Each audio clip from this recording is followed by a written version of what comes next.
Naam, waligani mwanafamilia wa Mkubwa Media.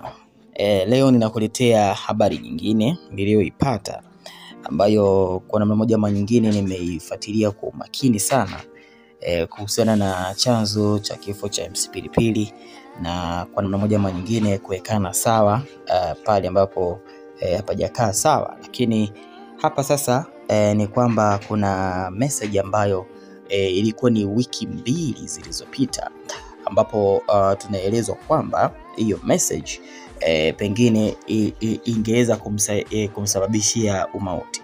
Kwanza kabisa ni kwamba scenario nzima nimeelezea katika video kadhaa zilizopita kuhusiana na kifo cha MC Pilipili.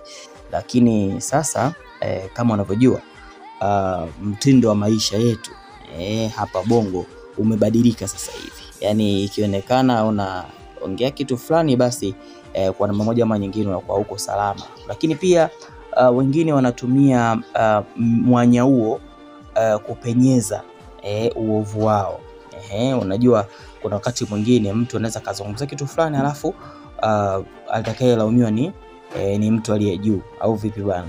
Kwa hiyo kuna message ambayo Mange Kimambi ni kama amefichua kama pengine itakuwa ndo chanzo cha kijana wetu mpendwa wetu kuondoka. Message yenyewe ni hii hapa na naomba nikusomee kwa sababu ni message ambayo imebeba ujumbe, lakini pia alikuwa anawaombea wa Tanzania katika kipindi ambacho kiliweza kutokea, kwa sababu unajua katika zile vurugu kuna wengine pia waliweza kufanya mambo mazito ambayo hayakuwa sio ya busara sana, na pengine yamesababisha wengine kupata hasara kubwa. Lakini ngoja nikusomee hiyo message ambayo kwa namna moja ama nyingine aliweza kuiandika MC Pilipili kupitia ukurasa wake wa Instagram, huku kwa mfano tunajua kabisa kwamba yeye ni mtu ambaye anampenda sana Mwenyezi Mungu. Sasa aliandika hivi kupitia ukurasa wake wa Instagram kwamba najua Watanzania tumeumia na tumeguswa sana waliopoteza maisha. Ni vijana na wenzetu na ndugu zetu. Poleni sana. Maombi yangu siku ya leo ni kwa kila aliyeguswa. Mungu akupe faraja na amani zaidi. Hatuna nyingine ila Tanzania ni nchi yetu, ni nzuri sana. Mungu azidi kutukumbatia. Sasa unaona alikuwa anaombea wale vijana ambao walipoteza maisha, lakini pia anasema maombi yake kila siku ni kwamba Mungu aweza kanda kawape faraja wale ambao waliweza kupoteza maisha. Sasa ukiangalia katika nature ya kifo cha MC Pilipili ama asili ya kifo cha MC Pilipili ni kifo cha kupigwa. Kwa sababu tunaona kaka yake mkubwa, tunaona mjomba, wote hao tuliona waliweza kufanya interview wakafunguka mambo kadha wa kadha kuhusiana na kifo cha mpendo wao, huku wakieleza kwamba mwili wake ulikutwa na majeraha. Na nikakuletea hapa taarifa nzuri kabisa, pengine imeweza kuwafumbua watu wengi sana kufahamu kuhusiana na kifo chake. Sasa ukiangalia hii message inaonyesha ni mtu wa aina gani. Inamuonyesha MC Pilipili ni mtu mwenye huruma sana, kwa sababu hata watu ambao walio karibu yake ambao wamekumbwa pengine na matatizo ama majanga mbalimbali, alikuwa ni mstari wa mbele kuhakikisha kabisa kwamba anawapa faraja, anawapa tabasamu la moyo. Kwa namna moja ama nyingine ingeweza kuwasaidia. Lakini pia ni mtu ambaye alikuwa anapenda sana amani na kila mmoja. Lakini pia ni mtu ambaye amewainua vijana wengi sana. Kwa hiyo vijana wanapopotea vile akaguswa sana, aliguswa, na ilionyesha ni wazi kabisa kwamba hakupendezwa na yale yaliyotokea nyuma ya pazia.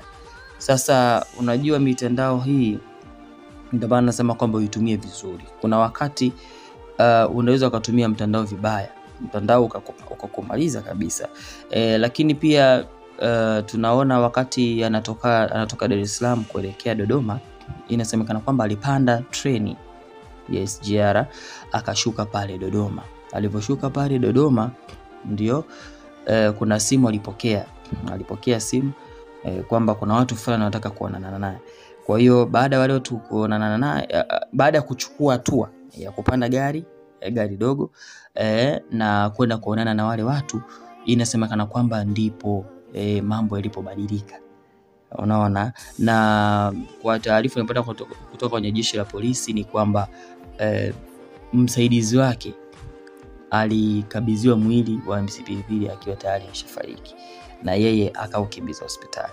Kwa wale watu watatu, kuna watu watatu ambao inasemekana kwamba ndio waliohusika, ambao kwa namna moja ama nyingine ndio walimkabidhi MC Pilipili kwa msaidizi wake akiwa katika hali mbaya kabisa, lakini katika harakati za kumuokoa tunaona alifia njiani kutokana na pilika za hapa na pale kumwaisha hospitali.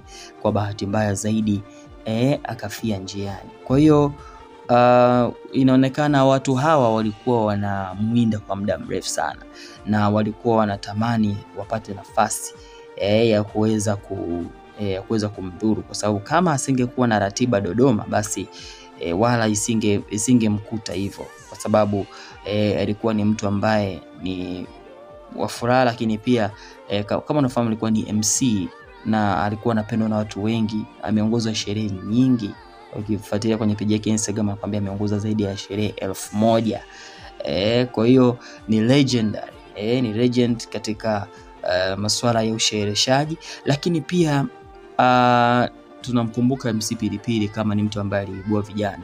Kwa mfano ukiangalia Kipotoshi, Joel Master, wengine kibao, hao wote ni watu ambao wameibuliwa na MC Pilipili. Kwa hiyo alipotoa hii message kwa ajili ya kuwapa faraja familia ambao wamepitia changamoto kufiwa na wapendo wao na vitu kama hivyo, inaonekana kabisa kwamba ilikuwa ni mtu ambaye alikuwa na upendo wa dhati. Sasa wengine wanasema kwamba pengine hii message iliweza kumletea changamoto ya kuweza kupata shida, kwa sababu najua katika mitandao unaweza comment kitu vizuri tu ama ukatoa posti nzuri tu, lakini kumbe kwenye ile posti mtu tu ikamkera, kwa sababu tunazo nchini kwetu, hata nchi za wenzetu wana hiyo kasumba. Nakuta kwa mfano, nakupa mfano tu wa Charlie Kirk kutokea pale nchini Marekani. Alikuwa ni mtu ambaye alikuwa anafanya midahalo katika vyuo, na mwisho wa siku aliuawa na kijana tu ambaye alimpiga risasi kwa umbali wa zaidi ya mita 400. Unaona kabisa kwamba mtu anaweza akasoma posti alafu then akachukia then akachukua hatua. Kwa hiyo nafurahi sana kuona jeshi la polisi limefanya uchunguzi, lakini pia wanaendelea kumsaka ambaye anahusika katika hili tukio. Na imani hivyo, dondosha maoni yako kisha na subscribe.